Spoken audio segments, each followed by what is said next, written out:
Welcome to the 2021 People's Choice Awards. I'm Greg McKenna, and I couldn't be more thrilled to be here with all of you today. Let me take you back about 42 years, and the setting is New York City. My dad was a senior claims adjuster with Gallagher Bassett in White Plains, and he was also a third-year law student at Pace University in New Rochelle. He had been with Gallagher for a few years and was on the verge of making a big jump inside the company. At the same time, my mom, as many moms do, thought that I had a chance to make an equally big career jump, but on Madison Avenue. I was 5 years old, and apparently I had this look that marketers and talent agents thought was valuable. Back then, very light hair, blue eyes, big toothy smile were all the rage for the target demographic. And the agencies must have thought that those features could help sell products and services. So while my dad was making tracks in the insurance industry, my mom and I hit the subway most weeks to head into the city for print ads, TV commercials, and periodicals. Here I am on the cover of Parents Magazine. Let's see if it were to come up. There we go. As I was preparing for this session, I found a copy on eBay from March of 1979. I'm not sure what's scarier, that I could find it or someone other than my mom still has it. You know, it's funny, I once again have light hair, I still have blue eyes, and I can't help but smile all the time.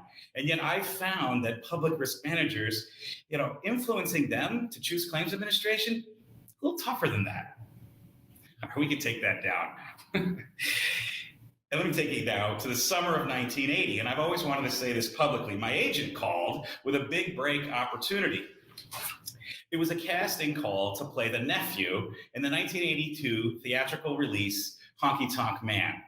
Now, at the very same time, Bob Gallagher, then president and CEO of AJG, was growing Gallagher Bassett as a global third-party administrator.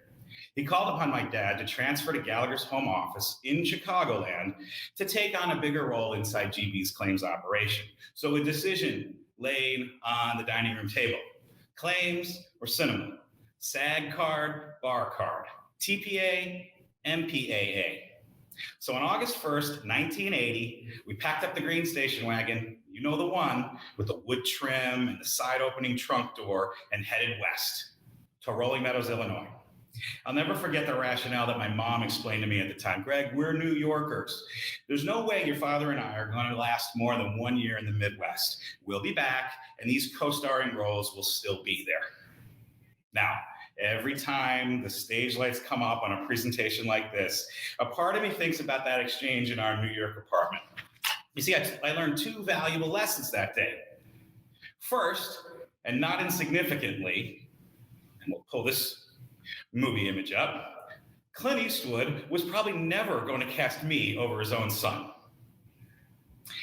And second, and we can take that horrible memory down, second, and perhaps more importantly, I learned that stories are comprised of decision points that move the action forward, even if the characters don't know the results of those decisions until much, much later.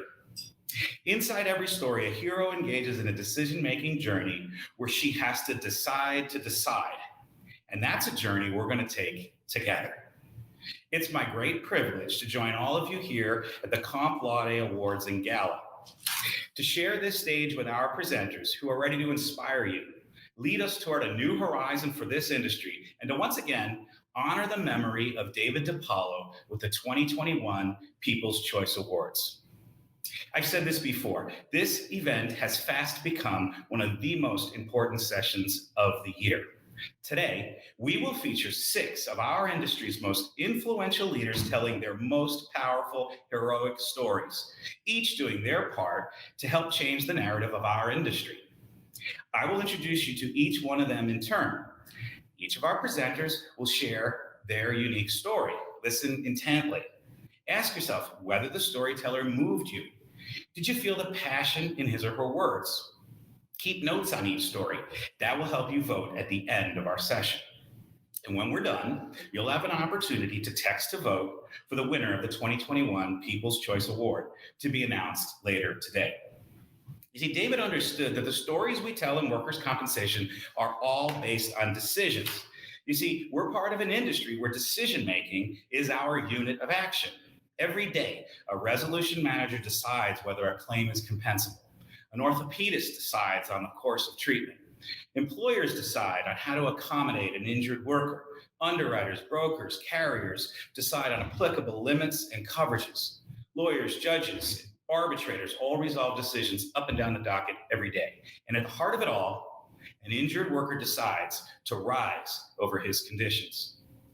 In the end, it's the net resolution of all these decisions that coalesce to form the claim's outcome. Now, noted business writers John Hammond, Ralph Keeney, Howard Rafa said, decisions shape our lives. Made consciously or unconsciously, with good or bad consequences, they represent the fundamental tool we use in facing opportunities, the challenges, and the uncertainties of life.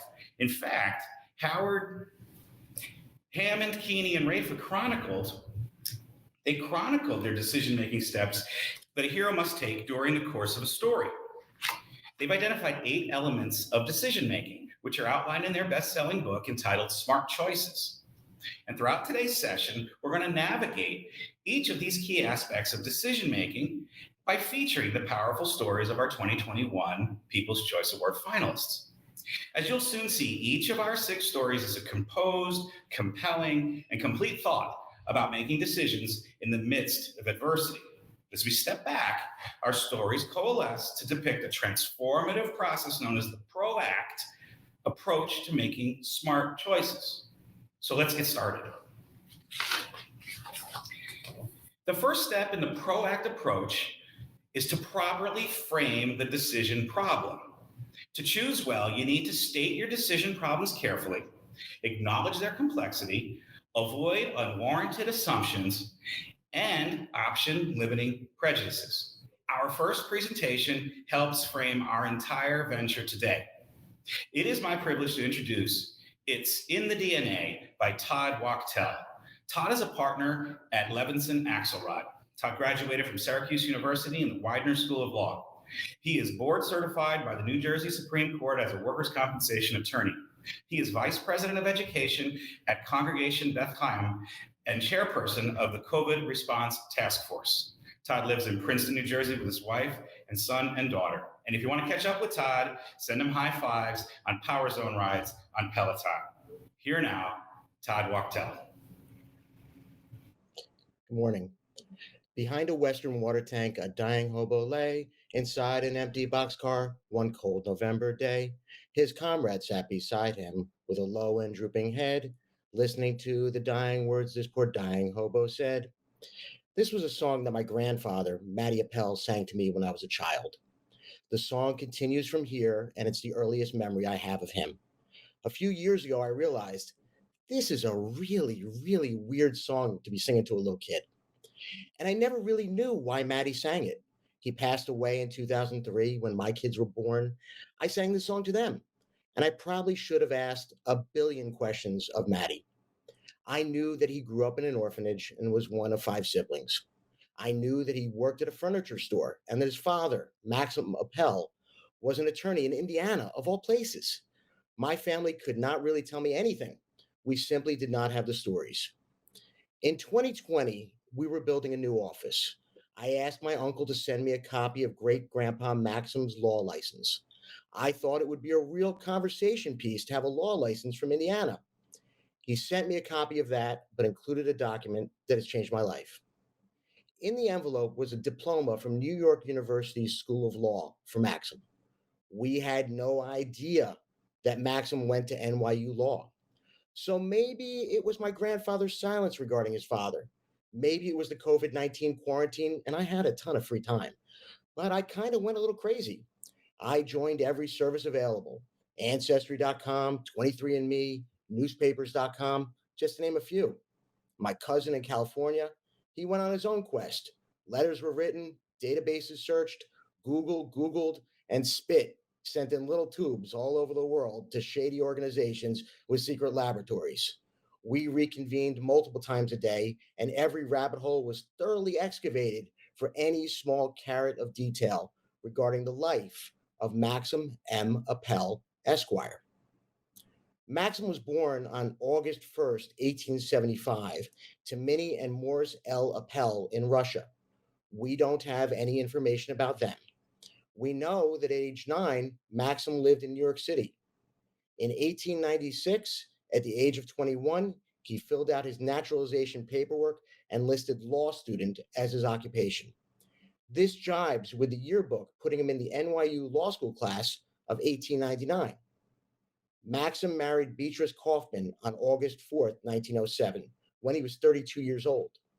In June or July of 1908, almost 10 years out of law school, a motion was made in court by his professors at NYU to admit him to the bar, which was granted by the court. He and Beatrice immediately started having children, and my grandfather was born in 1909. The 1910 census had him down as a lawyer, but we've seen other records of him working for the city of New York as a clerk. We really don't know how Maxim felt about workers' compensation. We know he was involved with numerous charities in the Jewish socialist communities of the Lower East Side of New York. The first New York workers' compensation law was in 1909. Following the Triangle Shirtwaist Factory that killed 146 workers, a revised workers' compensation system was put into place in New York in 1914, and 1914 was Maxim's year. This is the year that we discovered that Maxim was considered a lieutenant with the International Workers of the World, also known as the IWW or the Wobblies. This is an international labor union whose goal was to organize workers for better working conditions. Their slogan was One Big Union. As many of its members were uneducated, they communicated their messages through protests and song. Later, artists like Woody Guthrie played their songs. In fact, the song that my grandfather sang to me, that I sang to you about a dying hobo, that was a wobbly song. The Wobblies at that time were loud and disruptive, but they showed the power of united workers and laid the groundwork for future compromise to help their conditions. Maxim was a contemporary of such labor icons as Upton Sinclair, Alexander Berkman, Emma Goldman, and Big Bill Haywood. Maxim helped raise money, organize disruptions to help bring attention to the conditions of working people. We even have an article where Maxim had to deal with anti-Semitic judges and local sheriffs in court in upstate New York. Like many progressives of his era, he had a problem with the super rich, like John D. Rockefeller Jr., and how their workers were treated. This is a picture of Maxim from the summer of 1914, showing him mourning the deaths of miners outside of John D. Rockefeller Jr.'s home. It was seen in newspapers all around the world, and a copy now hangs in my office. We don't have all of Maxim's story yet. We have a lot of questions. Maybe someday, like everybody else, we'll have a podcast. Why did he have a law license in Indiana? Why was my aunt born in Canada? We know that in 1917, Maxim died due to diabetes, and my grandfather grew up in an orphanage in Utica with his siblings, as his mother could not afford to take care of them. Maybe as more records go online, we'll have more answers. But the story doesn't end there, at least not yet. My legacy isn't that of the Guggenheims, the Saxes, the Lehmans, other Jewish families from the Lower East Side that now have a fortune to rival Rockefellers. Nearly 90 years later, I passed the bar of the state of New Jersey. After trying out numerous types of law, I was eventually appointed a deputy attorney general for the state of New Jersey. Without knowing anything about workers' compensation, I volunteered to represent the state in comp court, and I immediately felt like I was home. What sets workers' compensation apart are the stories, and this makes us different from any other practice of law. Workers' compensation has an oral tradition. Everyone in this room or online stands on the shoulders of giants and the compromises and stories that were created well before we ever got here. We are not recreating the wheel. We are the sum of those little decisions and big stories that have come before us. I know absolutely hilarious stories about judges and attorneys I'll never meet. I've learned more in chambers than I'll ever learn from a book. Some days, the stories of my clients will absolutely break your heart. One of the central slogans of the Wobblies is that an injury to one is an injury to all. Regardless of whether or not you represent injured workers or their employers, our job is to listen to the stories of our clients and help retell them, and in the end, to provide hope following an injury at work. As we are all united in this historic time in our country's history, and in the world of workers' compensation, we really can appreciate how much our stories are intertwined. An injury to one is an injury to all. We're all making new legacies every day. And I often wonder, what can we do today to make our great grandchildren just as proud to tell our stories? That answer is up to you. Todd, thank you so much. A decision is a means to an end. The second step in the proact approach is ask yourself what you most want to accomplish and which of your interests, values, concerns, fears, and aspirations are most relevant to achieving your goal. Thinking through your objectives will give you direction in your decision making.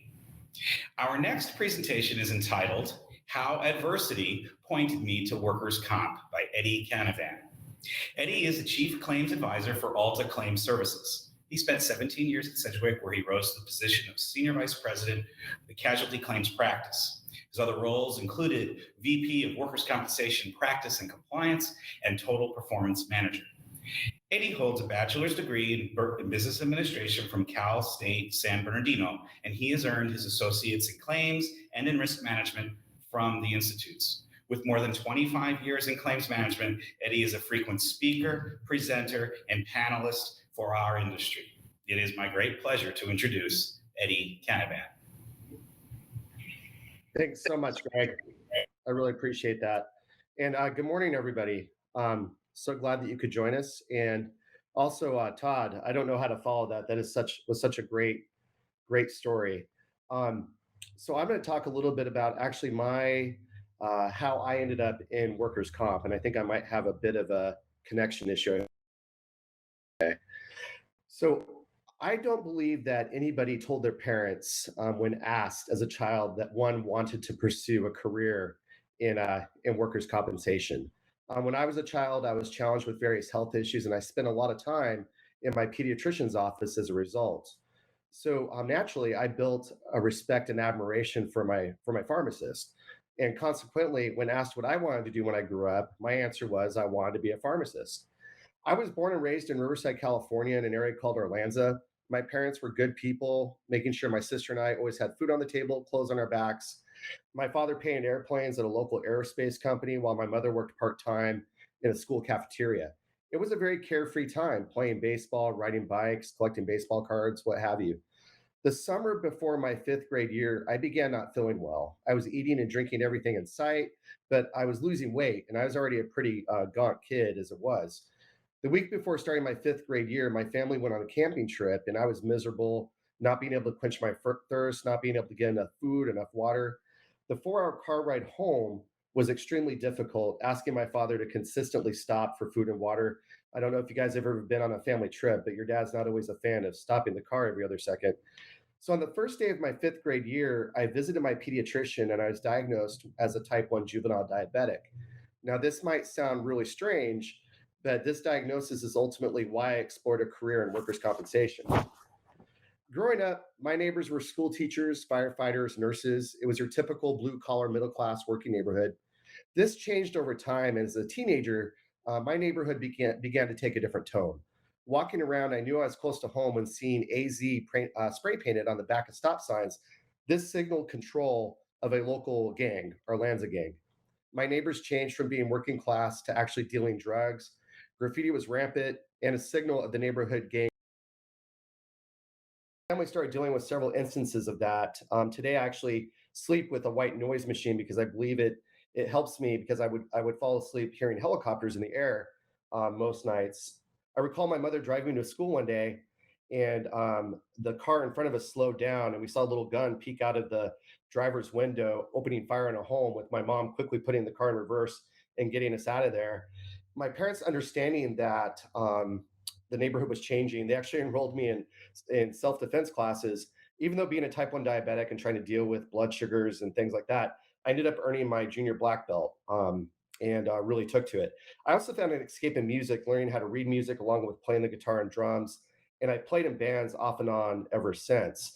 But the violence really hit its peak when I was about right around 14 years old. One of my neighbors dealing methamphetamine out of the garage, they apparently provided a bad batch to somebody, and they came back and shot up the neighborhood. They actually kidnapped this person's mom. I wanted to give an update on Eddie. He's fine.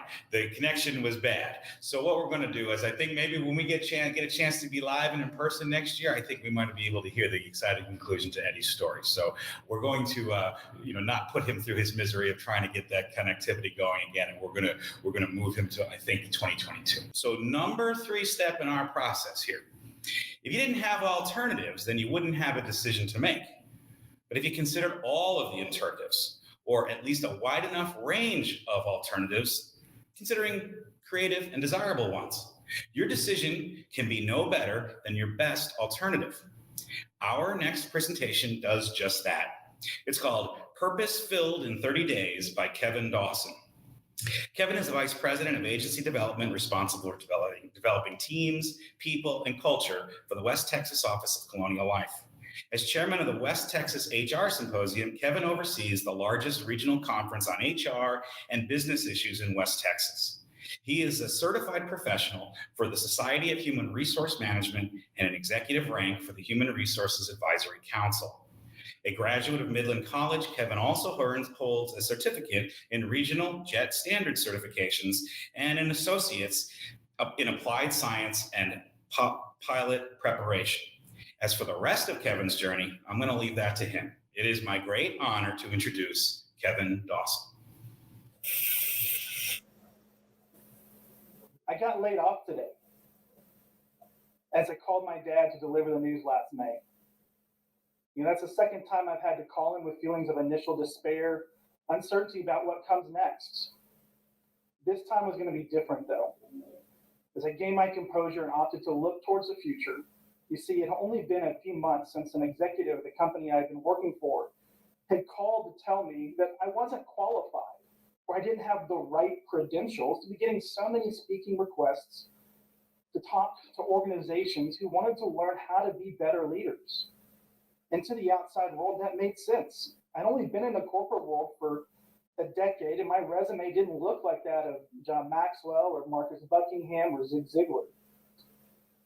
Though getting laid off, that was the best thing that happened to me last year, because I knew who and what my purpose was going to help.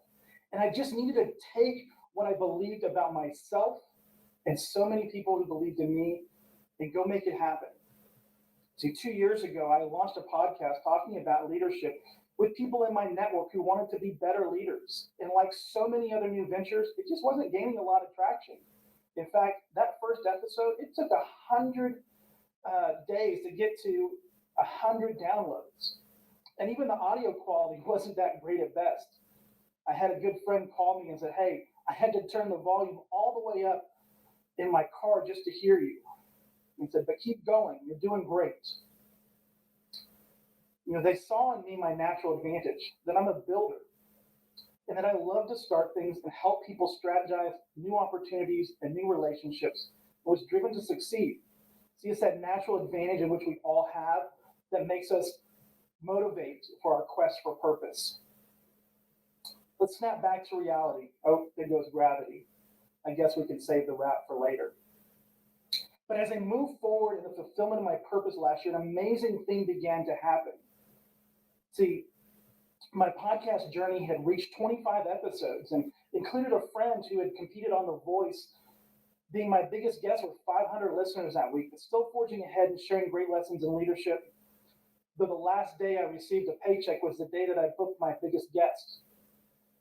And we had an amazing conversation, and they would refer to me, some of their friends who were New York Times bestselling authors and spoken to thousands of leaders around the world. And yet, they asked me for my advice, my thoughts on leadership strategy. I was completely humbled, but they said they saw something in me that comes from acquiring the right mindsets, the right skills, and most importantly, being vulnerable. See, my passion has always been to help people become the best version of themselves by being inspired by the best version of myself. Imagine that I would be the next Maverick as an awesome fighter pilot, but life had other plans. Instead of graduating from the U.S. Air Force Academy, I graduated from my local university with plans to fly for the airlines. While I was in flight school, though, I turned to education and leadership development and worked for a few nonprofit organizations and began to find myself being pulled deep into a world where big issues would consume my desire to find solutions. It became the ignition to fly my own career of inspiring the next generation of leaders, and eventually led me to an opportunity to work for a global organization working for large employers around the country and inspiring others to be the best version of themselves, just as I believed I could. Yet I was still not living within my purpose, and I had yet to tackle the one thing holding me back: my fear of failure. See, every great superhero story begins with an origin story, and while I wasn't a super soldier like Captain America, my own initiative was just being formed. See, I had come from years of feeling like I had failed to live up to my own expectations. But I just couldn't understand why I hadn't had a breakthrough moment, because there was just still so much self-doubt and shame because I hadn't felt like I had accomplished anything. See, I had been growing in my career, my reputation, my network, and it still was like I was waiting for someone other than myself to give me permission to go do these things. And that only my expectations mattered when it came to a point where I allowed my purpose to give me permission. See, it was that day in May of 2020, the day that I got laid off, that I finally gave myself permission to go all in because I believed in the power of my purpose. And did it ever go? Within 30 days of being laid off, the world changed for me.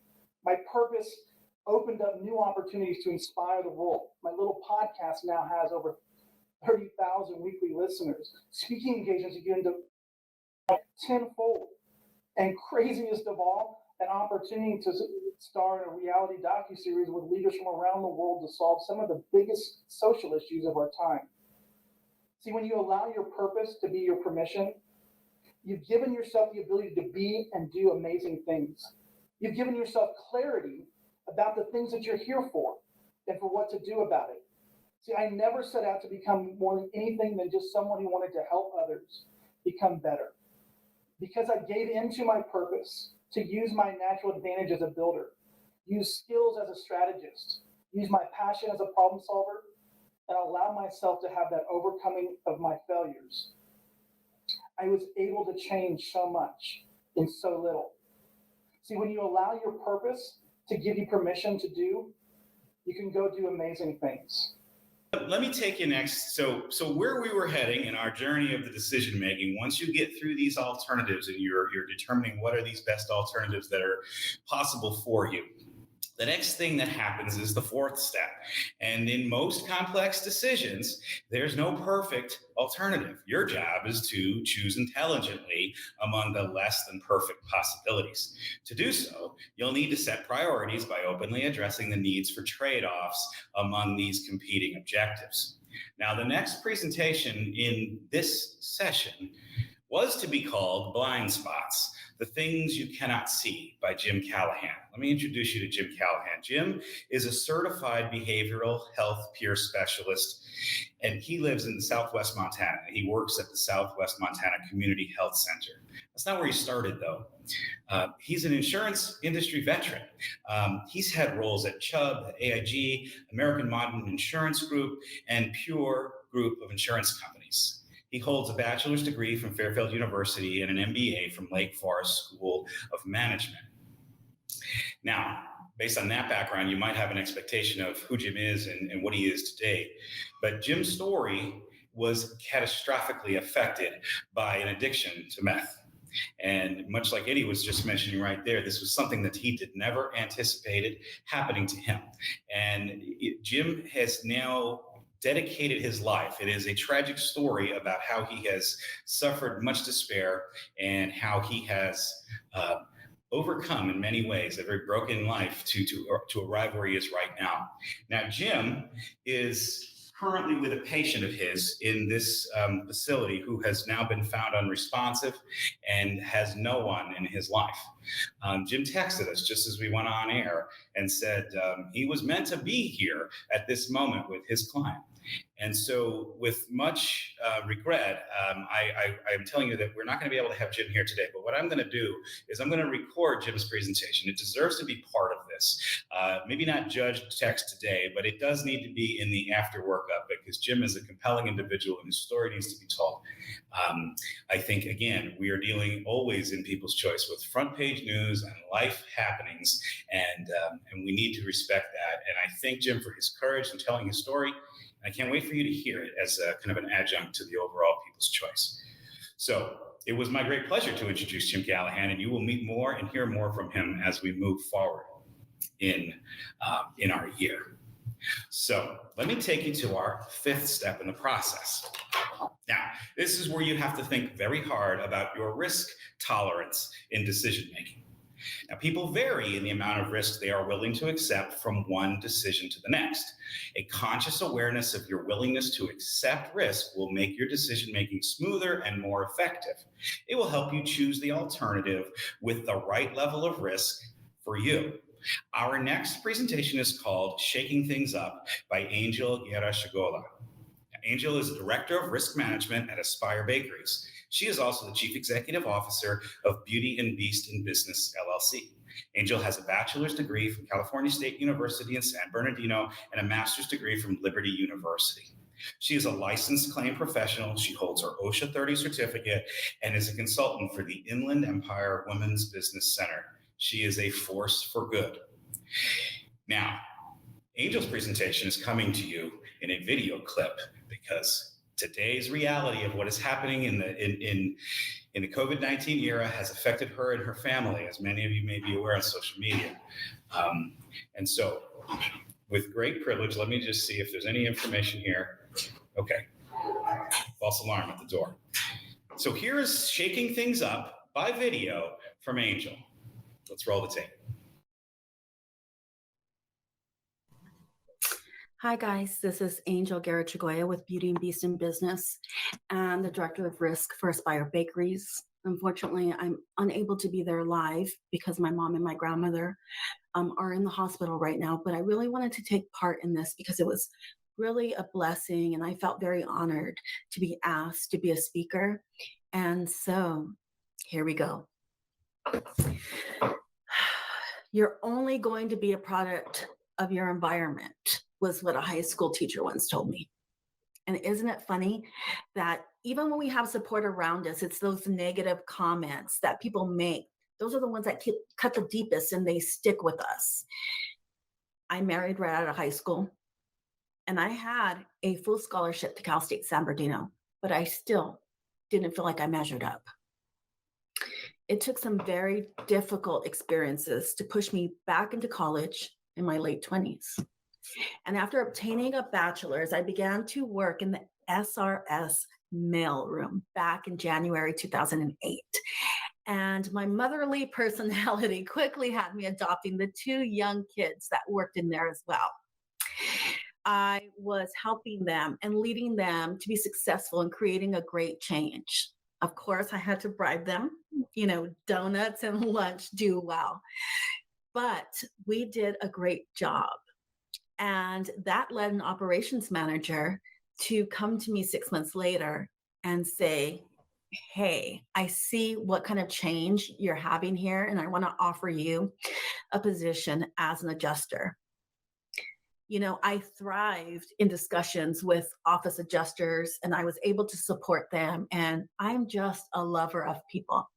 So I had not even started my training when the manager from a very coveted team, Stater Brothers team, came to me and said, I've been watching the way that you've worked in the mailroom, that you helped my team and you're always there. So I want to bring you on to the Stater Brothers team. I want to include you and make you part, which I, of course, was so excited for. And so I did. And no matter how things went and no matter how well they were, I had this little bird of doubt that was sitting on my shoulder and it was chirping in the back of my mind, big whoop, it's only mail. And then I get to the next step as I'm climbing the ladder and it's like, okay, so you're working in an office, that's not even what you got your degree in. And there was always this doubt, no matter how well I was doing. And, you know, it went back to that one high school teacher who actually, told me that I wasn't going to amount to much. It was that negativity that no matter how well I did, it just wasn't good enough.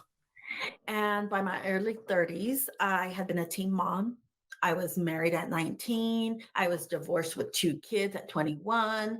I, had almost lost my premature daughter because she was ill.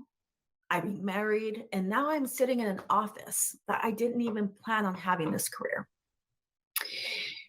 But my constant in my life was my love for people and my desire to be of help to anybody I met.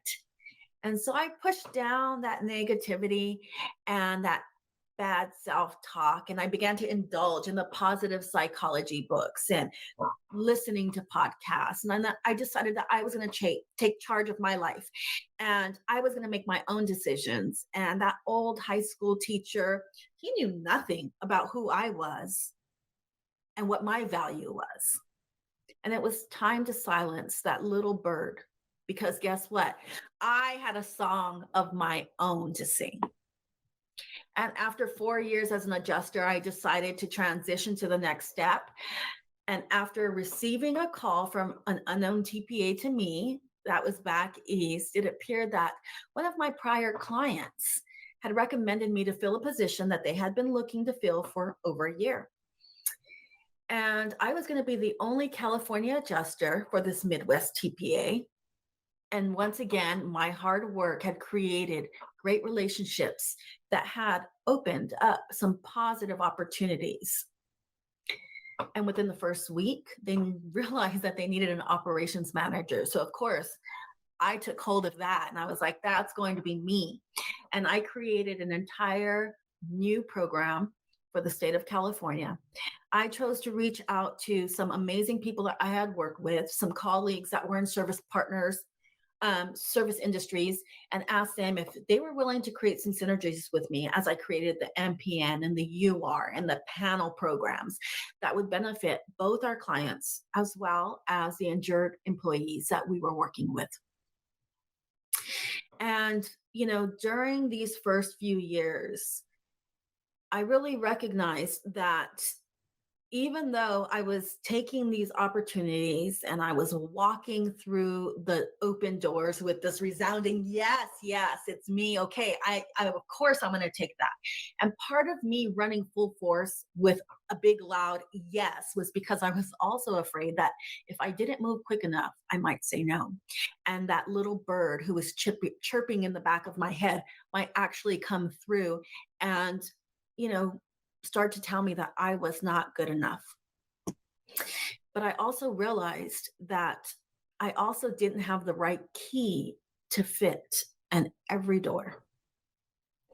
And, sometimes it sees that I was looking at people who were those doorkeepers, and I was seeing the eyes of my high school teacher looking back at me, and they were refusing me entrance.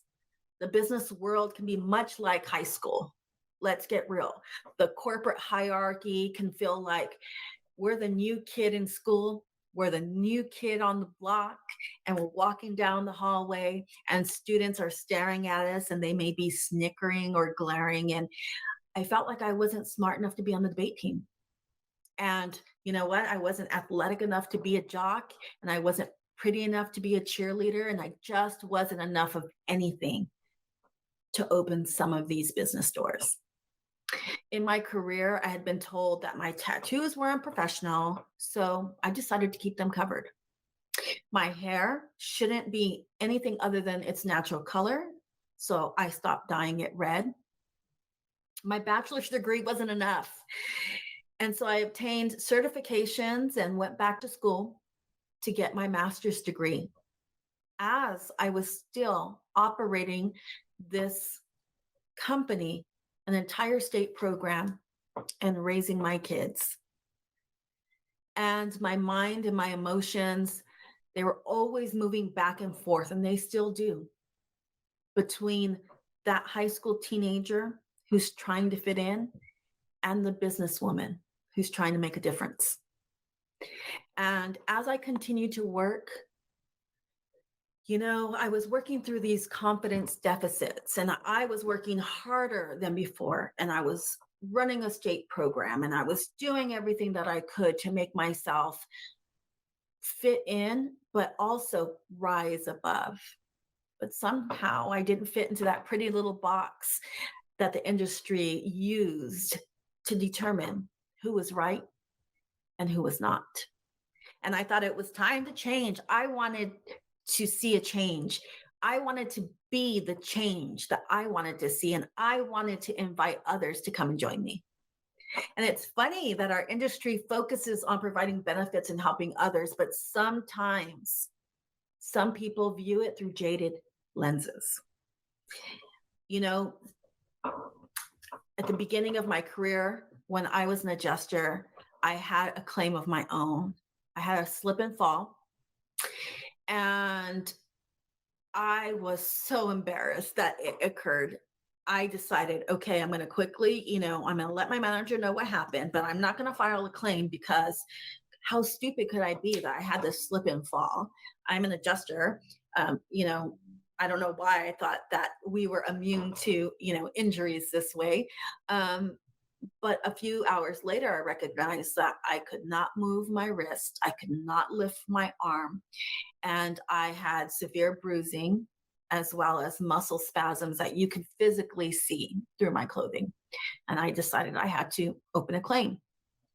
And I was hoping that I would be treated as kindly as I treated my injured workers. But that wasn't the case. Unfortunately, there was an operations manager who decided to request my file go to the fraud department, because guess what? He didn't like his adjusters filing claims. And I was mortified. I was embarrassed, because yes, it went to this fraud department. And I was told by an adjuster that because I was in the industry, I knew exactly how to work the system. I mean, when I was on the phone, I laughed, right? I laughed because I was embarrassed for falling in the first place. I laughed because I was an adjuster having to file a claim. And then I laughed at this crazy idea that I would use the system. But when I hung up, I was in tears. I felt horrible. And I was being accused of something that simply wasn't true. But then I recognized, and I knew that there were probably other injured employees out there who were being treated the same way or felt the same way that I did. We just wanted the treatment and to continue to work because we're good at our jobs. Unfortunately, my treatment was denied, and I had to request a QME. Diagnostics were done, and QME said, hey, she needs wrist surgery and a shoulder surgery. And unfortunately, that too was denied. So I decided to close my claim and go to my private insurance to have this treatment done. And I felt like I was not fitting in, and people looked at me, this operations manager, other people who knew that this occurred were looking at me like I was a traitor, like I was not supposed to file a claim. He was that perfect football player who was picking on this, what I felt like a lowly freshman. And again, that bird on my shoulder, it started to get much louder. But you know what? I decided it wasn't worth it. I transitioned into something much better. And I had a secondhand view of what could go wrong, but also I knew what could go right in our industry. And we have some amazing, amazing adjusters, amazing employers, risk managers, service partners that are here to help. That's what this work comp forum and Comp Laude is all about. And I decided to keep striving and to transition into risk management. And I also noticed that there was still a need for diversity and people equity. and inclusion, especially at all levels of our industry. And I felt like I was that high school student who was rumbling in the hallways because I wanted my chance to try out for that cheer squad. And that was the beginning of the Pro Firm and Beauty and Beast in Business. I created this organization that was focused on female professionals to provide them the resources and the community so that they could come together. We were shaking things up before D&I was even a hashtag. And I wanted to create a club that promoted sisterhood instead of gossip. One that welcomed all women with the foundation of empowerment, advocacy, education, and connection. I didn't want to exclude anybody.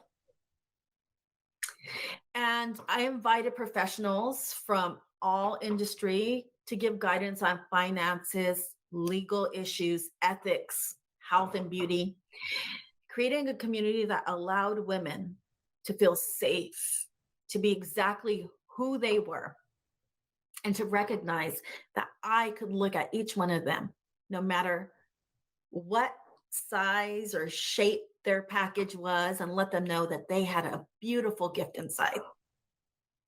And this grew, so did my inclusion strive, right? So I began to reach out and start bringing in brothers in business who are our allies and professionals of all colors, shapes, ethnicities, genders, you name it. And we began to create this foundation for the Shake Things Up initiative. And I'm excited today to tell you that we're planning to go national in 2022. We're California, Southern Cal, Northern Cal, Chicago, virtual events, because we're taking this across the US and we're creating a movement, one that welcomes positivity and community impact and humanity. You know, the recognition that everyone has a voice and that everyone's voice needs to be heard.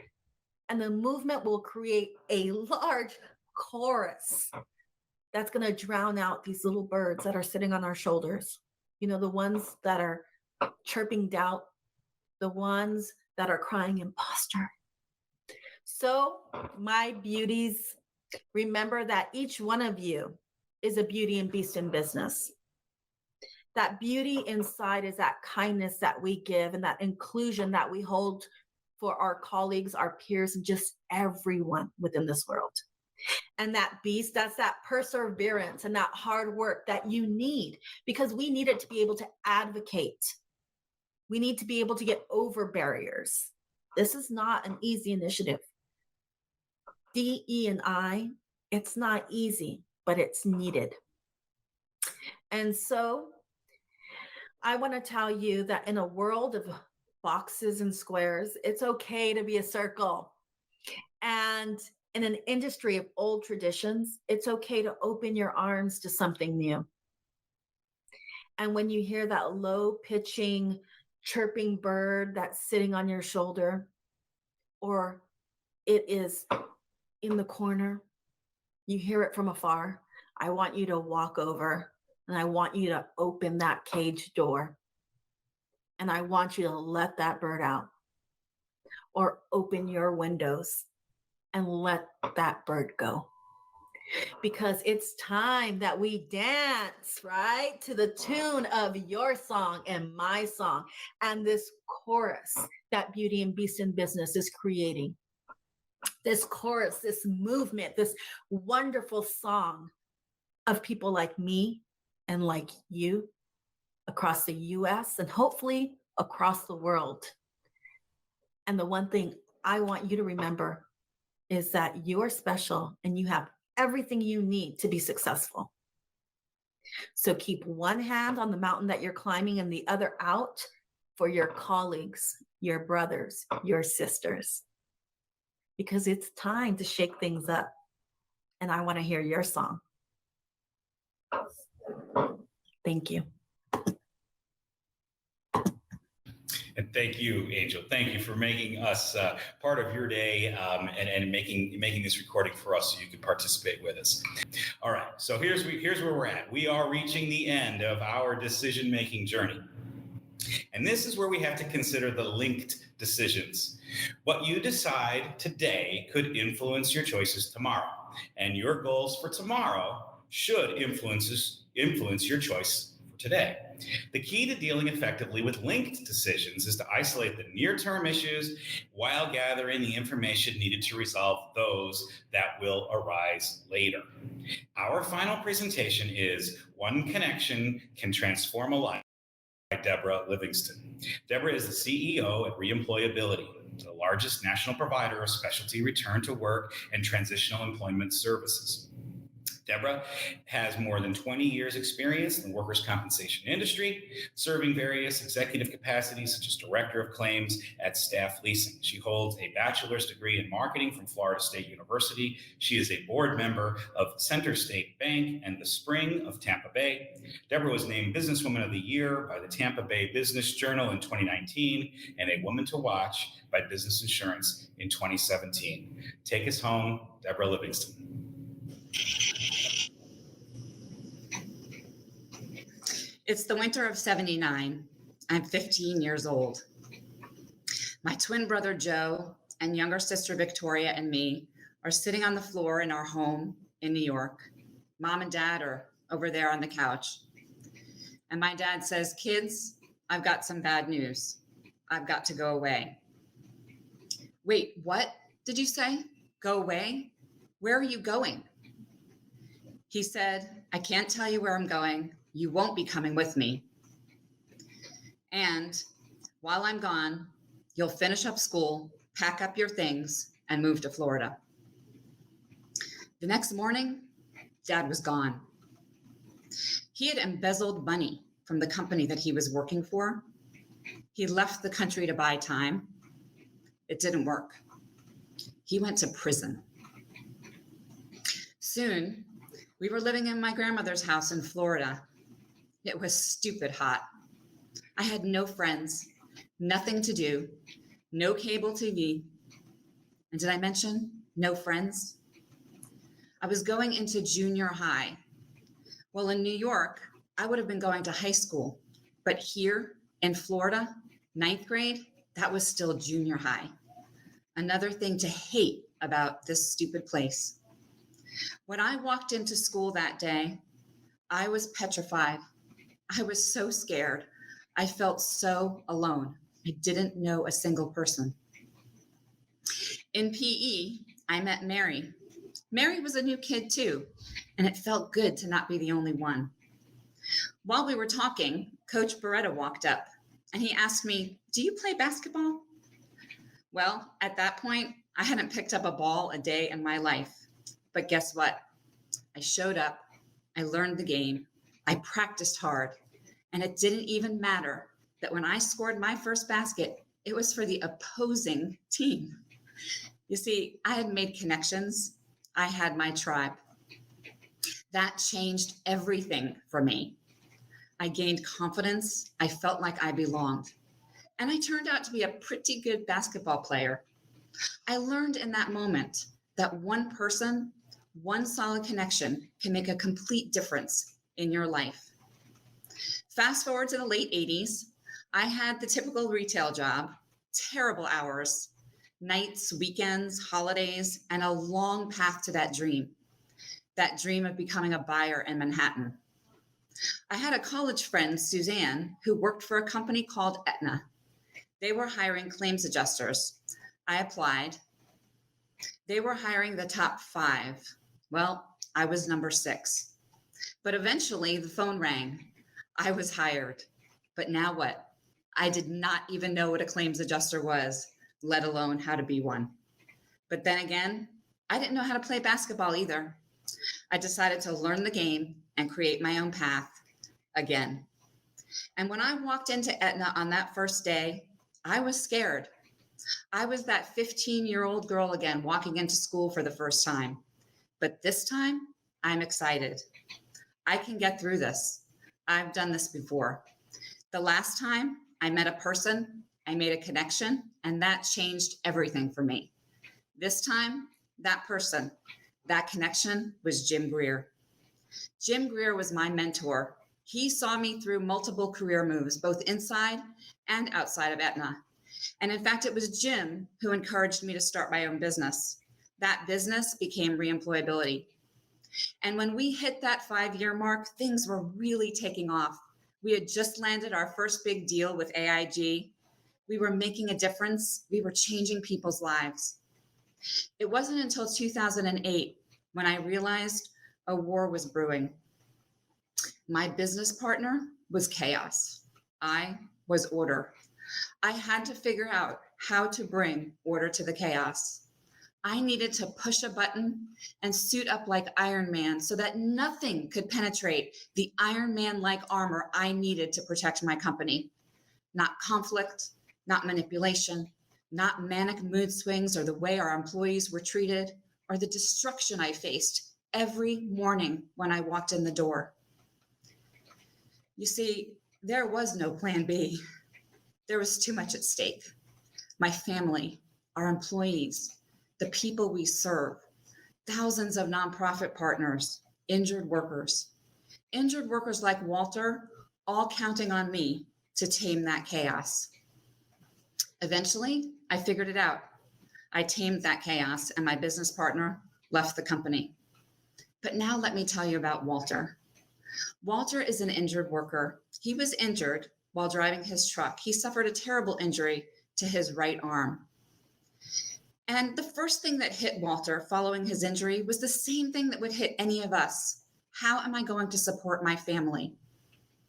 Eventually, Walter was referred to our program. And when he heard about it, he was not all that eager. His first response to, "What do you mean I'm going to volunteer? How does that help my family? How does that help me recover? I'm a truck driver. I drive a truck." Well, Walter would learn that he would get paid by his employer, his exact same wage, in fact. And when he learned that, he softened a bit, but he was still pretty skeptical about the whole idea. We placed Walter at the Fort White Community Thrift Shop. The place was musty, cluttered, filled to the brim with donations and old clothes. Walter didn't want to be there, but he gave it a try. And once he started working, even though Walter wasn't driving his truck, he met people in his community. He made connections. He was earning a paycheck. He found purpose. He had gotten off the couch and transformed his life. We are all here because of people like Walter, people who are injured, scared, and uncertain about their future. At Reemployability, we place injured workers like Walter at nonprofit organizations throughout the United States. This has amounted to over 11 million hours of community service, creating income, purpose, and a path to recovery to over 50,000 injured workers. All those years ago, sitting in that living room when my father told us he was going away and everything I knew in my world would change forever, is no different than Walter sitting in his living room after an injury, wondering if everything in his world is about to change. When my father went to prison, it seemed like the end of the world. I could have never imagined that him walking through those prison doors would open up all the amazing doors for me. Coach Beretta, Suzanne at Aetna, my mentor, Jim Greer, and even the chaos of my former business partner has brought me to this place. I am Deborah Livingston. My company is Reemployability, and we transform lives every single day. As a matter of fact, it's what we all do in this industry. Each one of us has an opportunity to be that one person, that one connection that can transform a life.